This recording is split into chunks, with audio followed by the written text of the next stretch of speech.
এই প্রথমবারের মতো ভারত সরকার প্রকাশ্যে স্বীকার করলো এলন মাস্কের টেসলাকে দেশে বিনিয়োগের জন্য রাজি করাতে পারেনি। গত মার্চে বিশাল ইনসেন্টিভ প্যাকেজ ঘোষণার পরেও কাজ হলো না। বিবিসির খবর অনুযায়ী ভারতের হেভি ইন্ডাস্ট্রি মিনিস্টার জানিয়েছেন টেসলা ভারতে গাড়ি তৈরিতে আগ্রহী নয়। 2022 সালে টেসলার সঙ্গে আলোচনা থেমে যায়, কারণ ভারত চেয়েছিল লোকাল প্রোডাকশন আর এলন মাস্ক চেয়েছিল বাইরের বাজার থেকে গাড়ি এনে চাহিদা যাচাই করা। 2023-এ এলন মাস্ক জানিয়েছিলেন রাইট টাইমিং খুঁজছি ভারতের জন্য। 25-এর শুরুর দিকে এলন মাস্ক এবং নরেন্দ্র মোদীর মিটিং হলেও শেষমেশ টেসলা শুধু দুটি শোরুম খুলবে ভারতে, কিন্তু কারখানা নয়।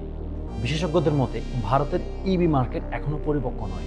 গাড়ির বাজারে ভারতে ইবি মার্কেট শেয়ার মাত্র 3%, আর টাটা মোটরস এবং এমজি মোটরস ইতিমধ্যে গাড়ির বাজার দখল করে আছে। আরেকটি বিষয় হলো মার্কিন রাজনীতি। ডোনাল্ড ট্রাম্প ফেব্রুয়ারিতে জানিয়েছিলেন তিনি চাচ্ছেন না টেসলার কোনো কারখানা ইন্ডিয়াতে। আসলে তারপর থেকেই টেসলার মনোভাব বদলাতে শুরু করে। আপনার কি মনে হয় ভারত কি এখন টেসলার মতো কোম্পানির জন্য প্রস্তুত নয়, নাকি এলন মাস্ক হিসাব কষে মাঠে নামছেন? কমেন্টে জানাবেন।